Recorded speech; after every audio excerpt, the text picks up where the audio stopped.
e por que criar índice, quais são as vantagens e desvantagens. Vem para cá.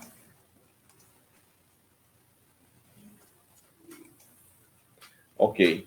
O entendimento de como os arquivos de um banco de dados, desculpem, e seus índices são organizados passa pelo conhecimento de como os dados são acessados. Então, a gente precisa ter essa noção de como esses dados são guardados lá no banco, tá? Afinal de contas, ele não é só chegar e criar um índice como alguns pensam que é simplesmente alguma coisa que fica na memória. Não, é um outro arquivo que é criado, tá certo?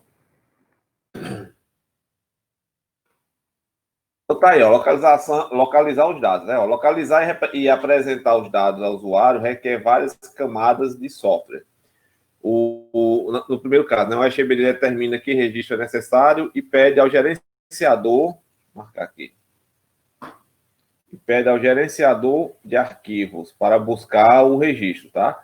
O gerenciador de arquivos solicita ao gerenciador de disco a página que contém o registro. Finalmente, o gerenciador de disco determina o local físico da página desejada no disco e emite a requisição de entrada e saída. Então, nós temos um gerenciador de arquivo, um gerenciador de disco, que é o cara que, na realidade, trabalha em cima do dado físico em si do banco, tá certo? No caso do gerenciador de disco, ele, na realidade, que é o responsável por acessar diretamente os dados físicos, né? Ele faz parte do SO, tá? Então, o gerenciador de arquivos negocia com o gerenciador de disco, que é um dos mecanismos do SO.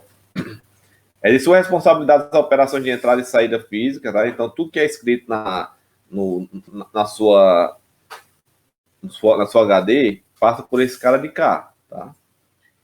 Ele conhece o endereço de disco físico. Então, todos os dados, se eu estiver lá armazenado lá no banco, tá? Esses dados passam pelo gerenciador de arquivo, e esse gerenciador de arquivo negocia com o gerenciador de disco para que busque exatamente o dado que você quer lá, que está guardado fisicamente, tá certo? Já o gerenciador de arquivo, ó, usa os recursos disponibilizados pelo gerenciador de disco, tá? Então, como eu falei, como fiz aquela figurinha, né? Ele solicita e trabalha em cima de solicitações desse daqui. Permite ao RGBD ver o disco como uma coleção de arquivos, tá? Graças ao gerenciador de arquivo, que o banco de dados vê aquilo como uma coleção de arquivos, tá? O gerenciador de disco permite que eles conheçam os detalhes físicos, detalhes de entrada e saída do disco físico, e veja ele de uma forma lógica como entrada e saída de página. Essa função é chamada de gerenciamento de página, tá? O gerenciamento de página é responsável por gerenciar os conjuntos de página. Basicamente, gente, eu acho que vai estar no próximo slide, deixa eu ver. Tá aqui. Basicamente, tá? A gente trabalha com páginas no banco, tá? Quando você cria um banco, ele, na realidade, ele cria um conjunto de páginas, tá? Conjunto de páginas. Esse conjunto de páginas é onde ficam os seus dados, tá? Lembra que o conjunto de páginas tem a ver com o quê? Tem a ver com um espaço de armazenamento, tá? Então tá aí, ó. Quando o conjunto de páginas é criado, uma quantidade X, no caso aqui eu coloquei um exemplo de 3, né? Mas é mais do que isso, tá? De página faz parte do conjunto. De uma maneira simples, uma página tem, além do dado armazenado, um número único dentro do conjunto e um ponteiro apontando para o próximo. Então, essa página vai ter um número aqui bem simples, tá? E ele aponta para a próxima página, tá certo? A primeira página de cada conjunto, nesse nosso caso, nós temos um conjunto de 3, né? Mas seria, na realidade, como eu falei para vocês, é mais, né? Que é a página 0, tá? Então, aqui nós temos a página 0. Contém uma lista de conjuntos de páginas existentes. Então, essa página aqui, ela contém uma lista dos conjuntos de páginas, tá? Ó. A lista de conjuntos de páginas existentes atualmente no disco. Então, ela tem a lista de todas essas páginas, todos esses conjuntos que você já guardou alguma coisa nele, tá? Então, ela consegue saber onde é que estão esses conjuntos, tá? juntamente com o ponteiro para a primeira linha, a primeira página de cada um desses conjuntos. Então, ele sabe onde está e tem esse ponteiro direto para lá, tá? Esse conjunto de páginas.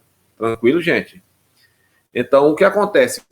Vamos supor que uma página qualquer, um conjunto de páginas, tenha, sei lá, 10 megas, tá? Aí você vai armazenando, aí de repente encheu os 10 megas. O que é que vai acontecer? O gerenciador de página vai negociar com o gerenciador de disco, que é do SO, outro conjunto de páginas. Se você disse que seu conjunto de páginas tem 10 megas, ele vai negociar mais 10 megas. Tá? E aí agora eu passo a ter informação em 10 megas. O que é interessante você entender isso aqui, gente. De repente você tem uma tabela aí, você tem duas tabelas, tá? Você começa a guardar informação nessa tabela aqui, ó. Aí chegou aí veio para cá, tá? Aí nesse momento aqui, eu preenchi os meus 10 megas, tá? Aí depois eu passei a preencher na página seguinte. O que acontece? É justamente esse processo aqui de colocar ou apagar, vamos supor que eu excluo esse carinha aqui, ó. Excluí esse carinha daqui, tá?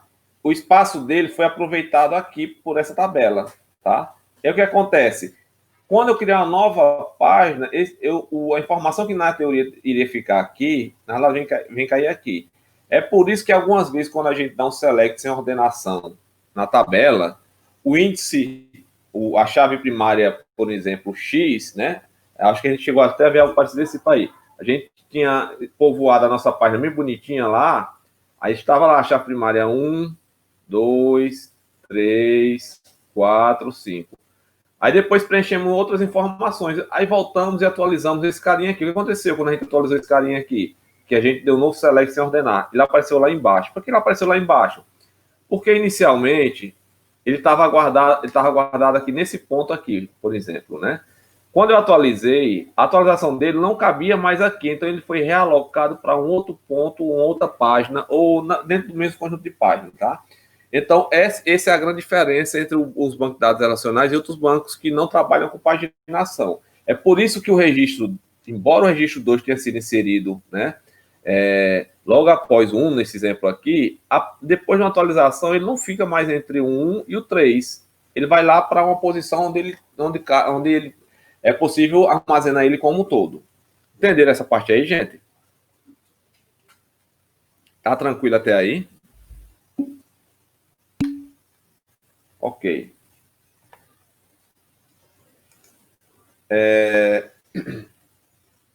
Como as páginas estão organizadas impacta diretamente sobre a velocidade de recuperação dos dados. Então, até agora, foi o que a gente falou. A gente falou o seguinte, nós temos, de um lado, uma instância do SGBD, tá? Do outro lado, nós temos o SO, Sistema Operacional. Aqui no meio, né, nós vamos ter o quê? Vamos ter o gerenciador, o gerenciador que a gente tá... Pronto, esqueci o nome. Puta merda. Gerenciador de páginas. E aqui nós temos o gerenciador de disco, tá? Então, o gerenciador de página, ele faz parte do SGBD. O gerenciador de disco faz parte do SO. E aí, os dados estão guardados aqui na HD, mesmo pertencendo ao SGBD, o que é que acontece? O SGBD faz esse caminho aqui para pegar a informação. E o caminho de volta para apresentar a informação para o usuário. Tá certo? Tranquilo? E o que eu estava explicando para vocês, basicamente, é isso aqui. E que toda vez que ele vai guardar os dados, ele pede logo um conjunto de páginas. Para que serve esse conjunto de páginas, gente? Para que o SO já saber que naquele espaço lá da HD, por exemplo, supondo que seja o espaço HD, né? Esse espaço aqui está preenchido. Aí você diz, não, eu quero um espaço X. Aí ele foi lá e reservou esse espaço aqui para seus dados. Então, você não tem mais que negociar esse espaço do seu conjunto de páginas. Esse espaço já é seu, tá? Então, ele já deixa por sua conta saber o que você vai fazer com essa informação. Eu não preciso mais gerenciar um espaço dentro da HD para guardar minhas informações. Já tem um espaço. A única coisa que eu vou gerenciar com ele agora a questão de na hora de guardar e resgatar as informações, tá? Então, quando eu abro uma paginação, mesmo que você precise só de um K, né? Ou um byte, por exemplo, você precisa guardar só um byte, se naqueles 10 mega já estão cheios, não cabe mais aquele 1 byte, o que vai acontecer? Ele vai abrir uma outra paginação de 10 mega, tá? Um outro conjunto de páginas com 10 mega. E desses 10 mega ele só vai usar 1 byte, tá? Ah, mas isso é um desperdício. Não, não é um desperdício, é uma maneira de negociar para ganhar tempo na hora de guardar informações e recuperar informações. O detalhe é que se você apagou essa informação que estava na nova página, o SGB dele não devolve essa nova página para o SO, tá? Então, se você, na teoria, tem 10 MB e mais 1 byte, mas aí você acaba excluindo 5 MB de informação, o banco de dados continua mantendo 2 páginas de 10 megas cada uma. No caso, ele continua mantendo 20 MB por conta dele. Ele não devolve para o SO. Para ele devolver para o SO, você tem que fazer um procedimento interno lá, e aí cada banco tem esse procedimento. Geralmente chamam de vácuo, tá? Mas aí depende de cada banco. Tranquilo, entenderam aí a ideia até aí? E aí agora eu posso ganhar desempenho com isso daqui, tá? Uma vez que eu tenho uma página que aponta para outra página, outra página, os dados de uma tabela podem estar em várias páginas separadas. E aí, em vez de eu fazer uma busca percorrendo essas páginas aí uma por uma, eu posso botar isso dentro de um índice, tá? E tá aí, ó, essa velocidade de recuperação nem sempre tem o ganho esperado. Índices são necessários para melhorar a velocidade de recuperação. E aí a gente já bateu muito, eu vou falar rapidamente só as partes interessantes aqui do índice que a gente não viu ainda, tá? São usados para aumentar a velocidade de recuperação de registro nas respostas a certas condições de busca. É um tipo especial de arquivo que armazena 2 informações de entrada, tá? Então, na realidade, quando a gente diz que está criando um índice, a gente está criando um arquivo que armazena um valor e um ponteiro. Então, vamos ter esse carinha aqui, ó. É o valor de algum campo do arquivo, né? Então, vamos supor que a gente tem uma tabela aqui, essa tabela tem o registro 1, Maria, registro 2, João, registro 3, Francisco, tá? E aí a gente vê que está fora de ordem. Eu quero criar um índice. Ele vai fazer o quê? Ele vai lá e cria um índice, vem primeiro o Francisco, o José e a Maria, tá? E aí esse carinha aqui, ele vai ter o quê? Vai ter o endereço dele na HD lá, ó. Aqui é o endereço F2, A4 e C3, tá? Ele vai fazer o quê? De acordo com Wikipédia, Fórmula 2 é um tipo rapaz, de como é corrida que de fórmula pode? criada em 1940. O Google aqui me respondendo aqui, vai pra lá, é de lascar mesmo, viu? Dá pra cara se assustar, mas quase que eu caio aqui da cadeira agora. Vamos lá. Então, ele primeiro vai guardar esse valor, que esse carinha aqui, tá certo? Já ordenado. E também ele vai guardar o quê? Vai guardar um ponteiro, ó, que são um ponteiro apontando para esses endereços aqui, ó. Então, esse carinha aqui vai ser o quê? Vai ser C3, né? Só colocando aqui mais ou menos na ordem, né? Esse aqui é o A4. Ok, Google, me acorde às 4 da manhã. Não atenda ele, não. Essa infeliz aqui, desse Google aqui. O bicho fica escutando a gente direto, macho. Tá aqui no campo. Pois é, rapaz. Todo mês eu recebo um relatório de onde eu andei. Vamos lá. Então, esse ponteiro é esse carinha aqui, tá, gente? Aí eu procuro o nome, enquanto aqui eu faço uma busca linear, tá?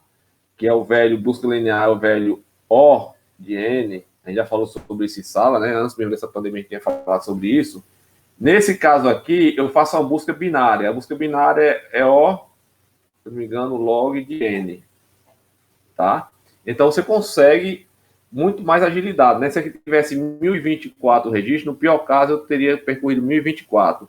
E nesse caso aqui, se eu tiver um índice, eu percorro os mesmos 1024 registros, no pior caso, eu acho que eu encontro em 11, 10, uma coisa assim, 10 ou 11 buscas, tá? Então, menos que isso, menos de 10 buscas, né?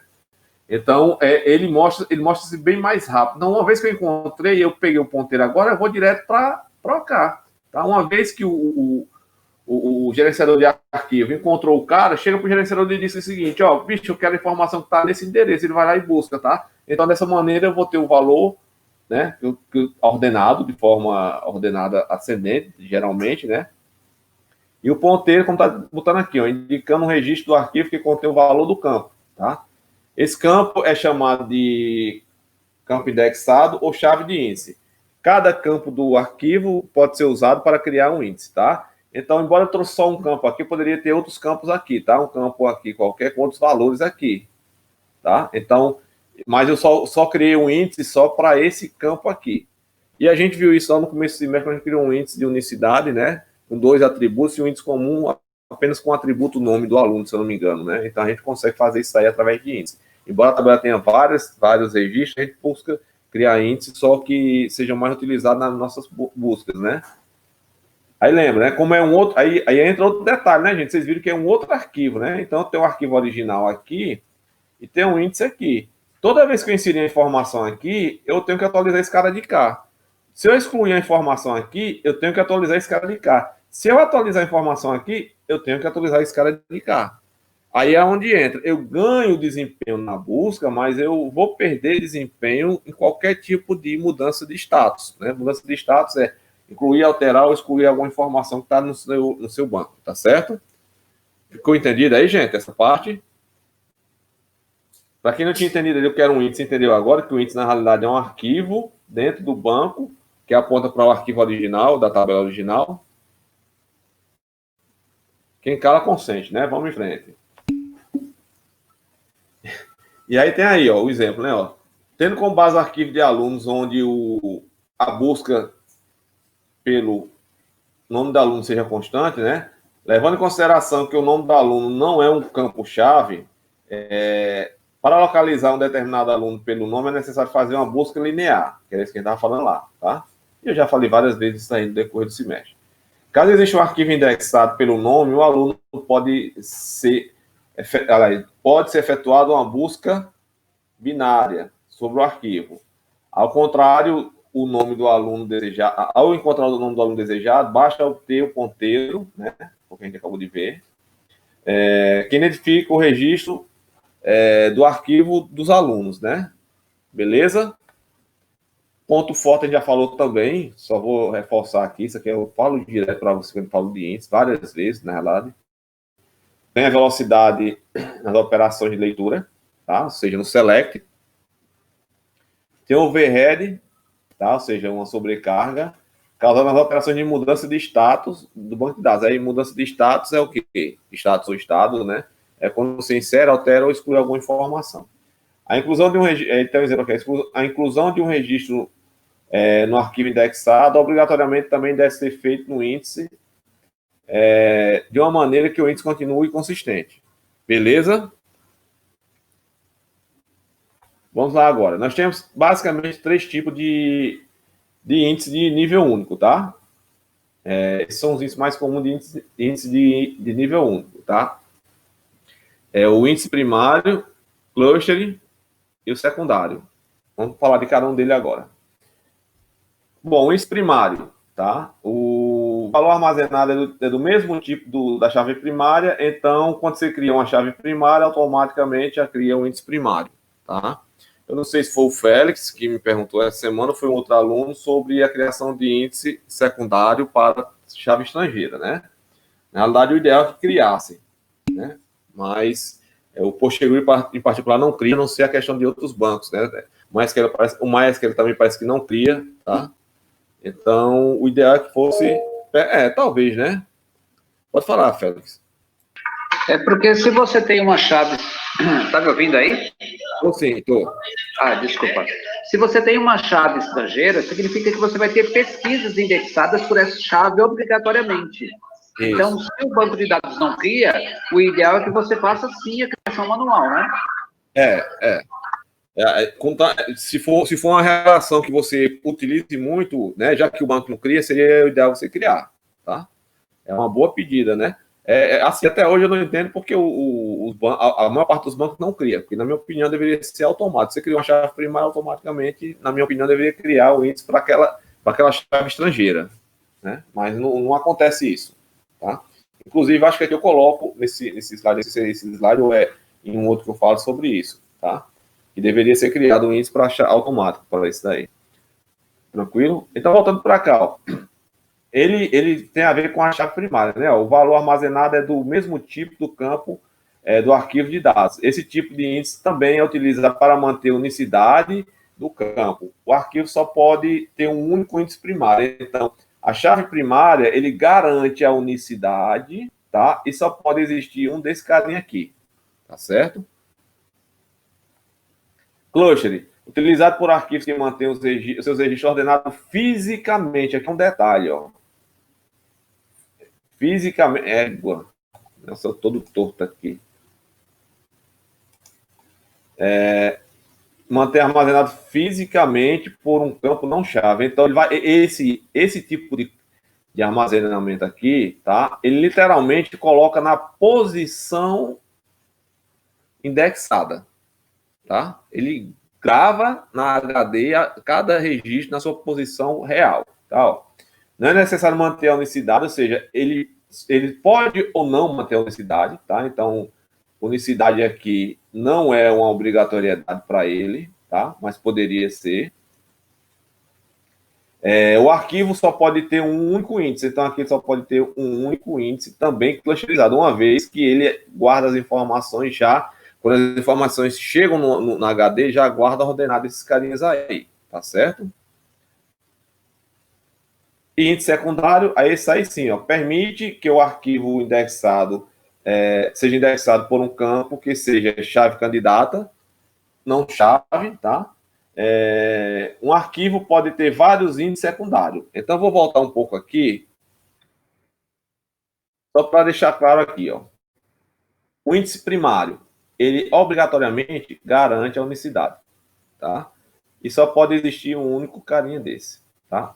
O índice cluster, opcionalmente, ele garante a unicidade, tá? Pode ou não garantir a unicidade.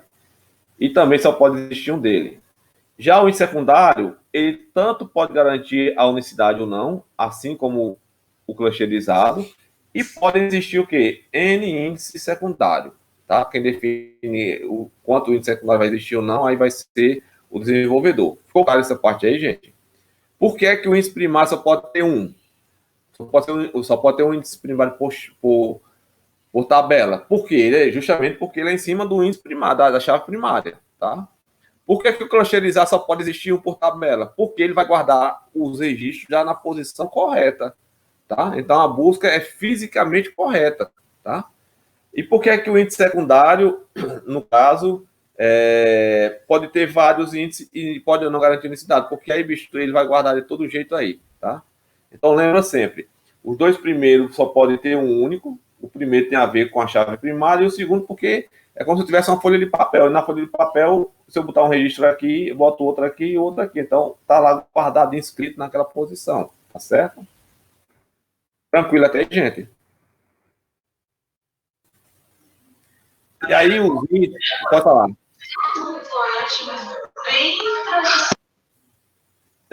Então... Cliquei sem querer. Tranquilo. Então, o índice pode ser denso, tá? Ou espaço. Né? Espaço ou não denso. Aí você define como quer chamar ele, tá? O que é um índice denso? Né? Para cada entrada da minha tabela, tá?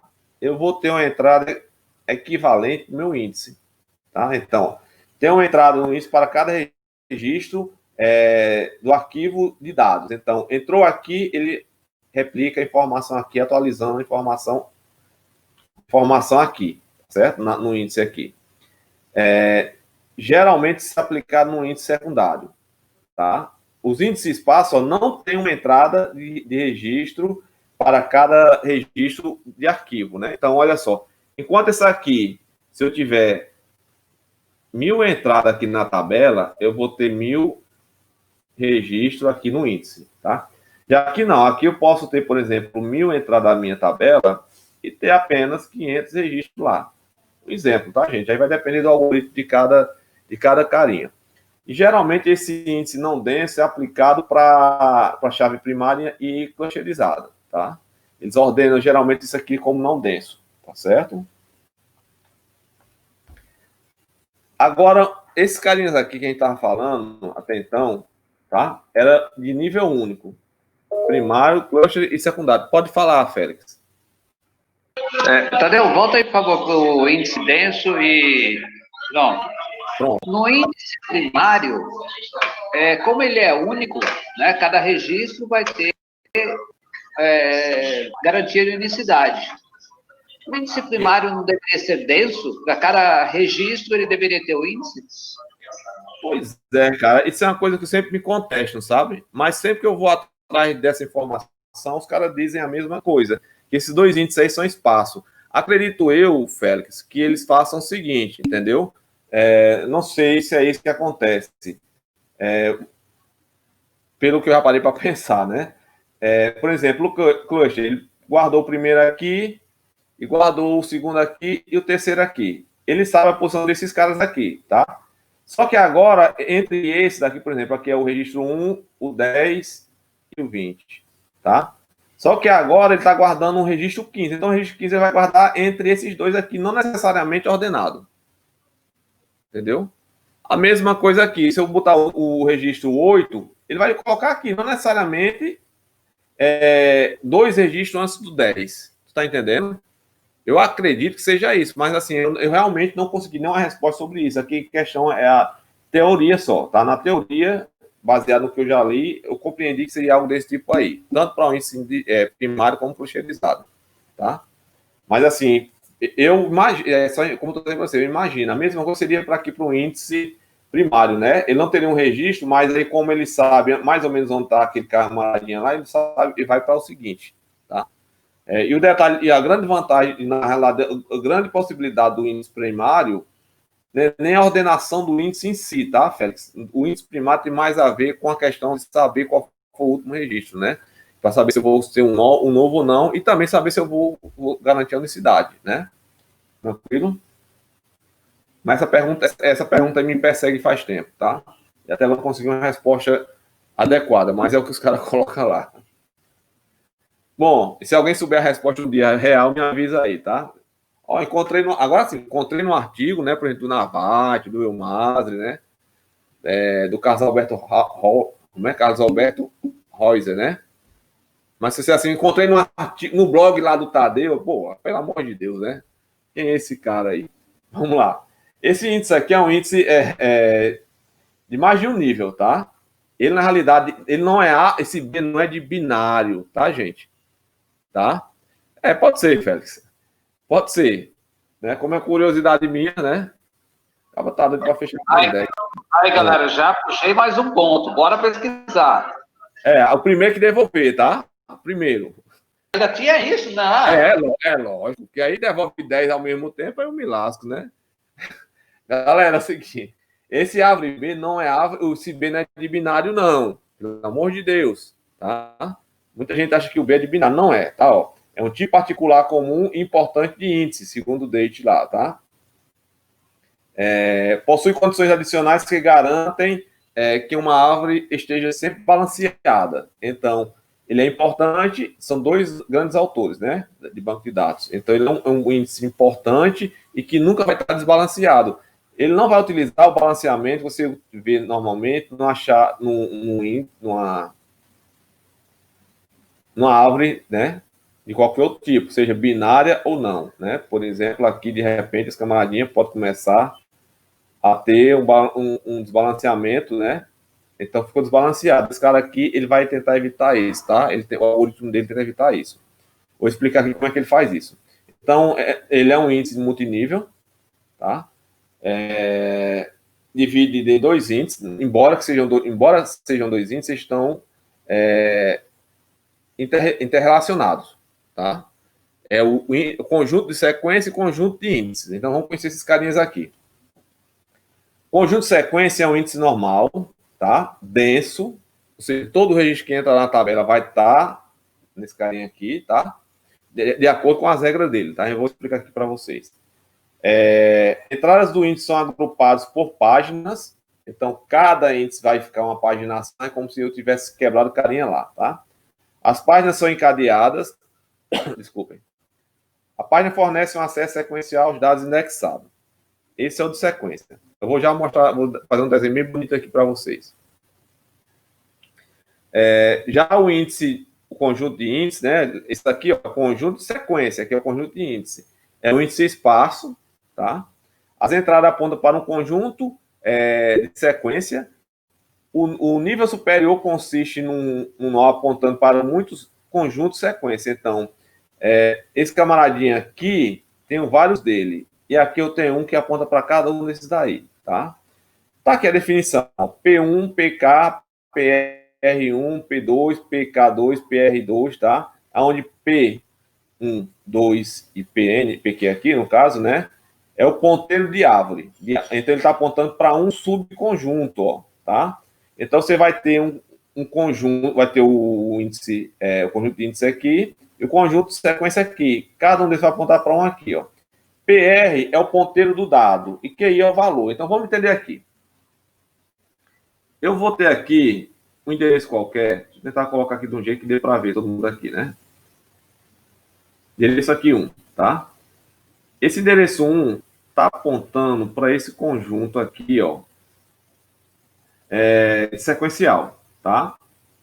Aí, na sequência, eu vou ter aqui, ó, desculpem, um ponteiro apontando lá para o banco de dados em si, tá? Tá A1 aqui.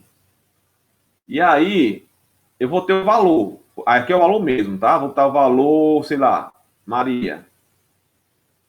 Tá? Bem, Maria, um valor aí qualquer, tá? Aí agora eu vou ter o quê? Um outro ponteiro de sequência, tá? Então ele vai apontar para outra árvore, para essa árvore aqui, ó. E aí continua, tá? Ó.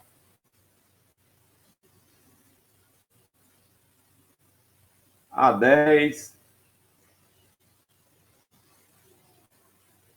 para Natan, por exemplo, e por aí vai, tá? O que acontece? Olha só, supondo que aqui seja a letra, vou botar valores, fica mais fácil. Vou botar aqui 10.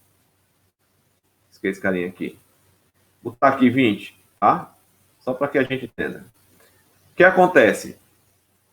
Se ele chega aqui e vê que o valor que tem aqui é 10, então o índice que está antes dele vai ter os valores menores do que 10. Então, nesse carinha aqui, eu vou ter o valor 1, 2, por exemplo, 5 e 9. Tá? Não tem todos os valores, mas está aqui na ordem. Esse índice aqui está guardando todos os valores menores do que 10. Tá? E aí, para cada posição, cada carinha desse aqui vai ter o quê? Vai ter um ponteiro lá para a tabela. Mas se eu quiser procurar o valor 10, eu já tenho o endereço dele aqui. Então, esse endereço vai buscar, já mostra onde é que a informação está na tabela. Então, tem duas maneiras de eu chegar no endereço, no registro da tabela aqui. Um é se ele tiver no meu conjunto de índice. Se ele tiver no meu conjunto de índice, eu vou lá e já pego a informação. Se ele não tiver no meu conjunto de índice, eu verifico se ele vai estar nesse ponto, verifico qual é o índice que ele vai estar, né? Deixa eu botar esse outro aqui. Aqui seria 20, então que seria maior do que 10, menor do que 20, esse daqui, né? Então, eu botaria aqui, ó, 11, 15 e 18, tá? Então, se eu procurar um número 5, chega aqui, opa, aqui é 10. Se aqui é 10, então ele vai estar nesse índice aqui. Ele procura onde está o 5, aí o 5 aponta para a posição de lá. Cheguei aqui, não, eu quero o 10. Se é o 10, eu já sei, então eu vou direto lá. Não é o 10, estou procurando o número 15. Faz o quê? É maior do que esse, mas é menor do que esse. Então, ele está nesse índice aqui, ó. Pega ele e vai buscar informação lá, né? E se for o 20, vai pegar informação lá, no 20 lá, e aí continua, tá, gente? Então, o árvore B, repetindo, não é de binário, é esse o processo que ele faz para ordenar e evitar que a árvore fique desbalanceada. Ficou entendido aí, gente?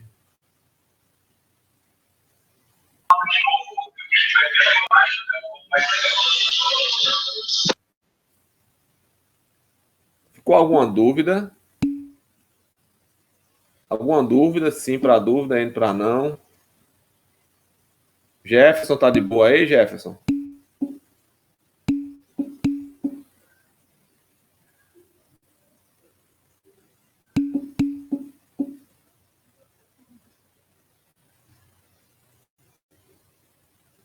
Entendi. Assim, sabe, Félix? Como eu te disse, né? Eu acho, porque se ele fosse multinível, seria um cara simplificar, né? Mas ele chama aqui, ó, tá? Isso aqui, na realidade, não sou eu, na realidade, é baseado nos livros do Elmadre e do Date, né? Ele é um índice de nível único.